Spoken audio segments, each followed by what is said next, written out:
Você já se sentiu completamente impotente diante de uma injustiça?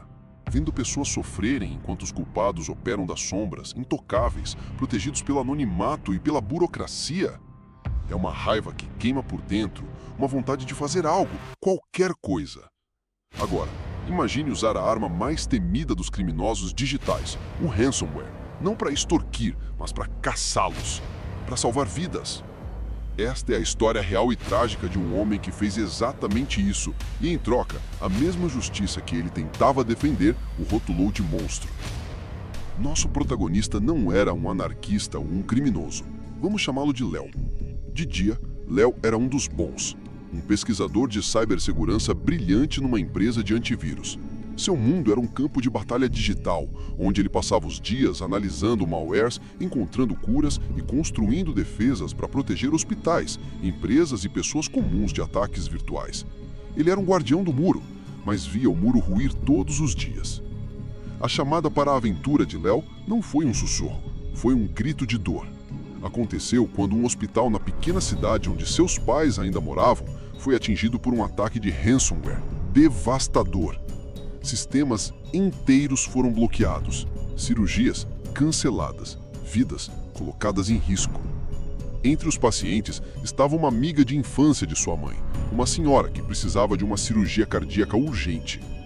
O hospital, desesperado, pagou o resgate milionário em criptomoedas, mas os criminosos, sem honra alguma, pegaram o dinheiro e desapareceram, nunca enviando a chave para descriptografar os sistemas. A cirurgia não pôde ser feita a tempo. A amiga de sua mãe faleceu. Para o mundo, uma estatística.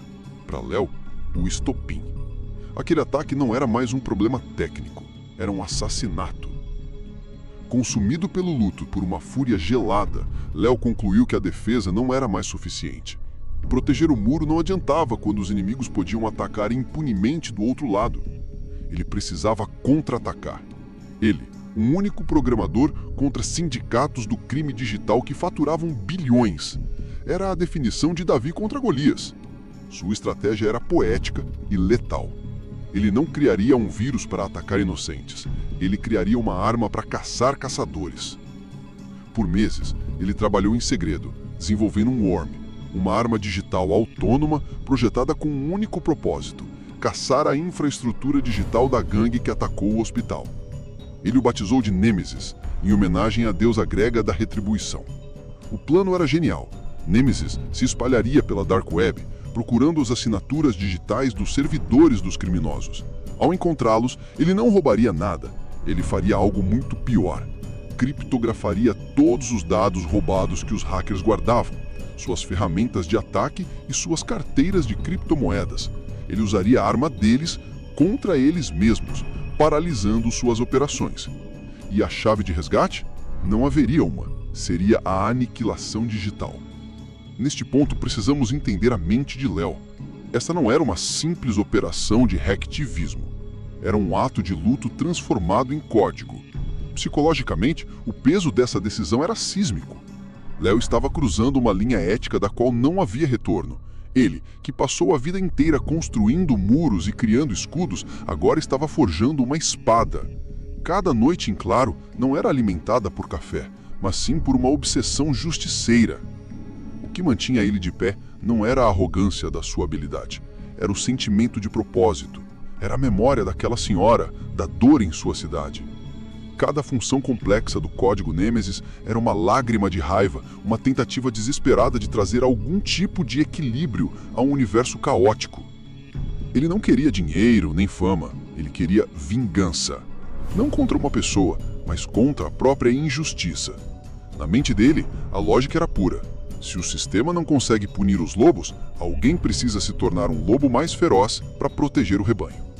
Mas ele sabia, no fundo de sua alma, que ao se tornar esse lobo, ele também se tornaria uma presa. Em uma noite de sábado, com um único clique, Léo soltou Nêmesis no mundo. Primeiro, silêncio. Depois, lentamente, o caos começou a emergir das profundezas da Dark Web. Fóruns de cybercrime explodiram em pânico. Gangues de ransomware, antes arrogantes e intocáveis, começaram a relatar que estavam sendo atacadas, seus servidores bloqueados, seus dados roubados, criptografados uma segunda vez, suas operações paralisadas. Era uma carnificina digital. Léo, de seu apartamento, assistia ao império ruir. Ele havia conseguido. Mas foi aí que veio o ponto de virada.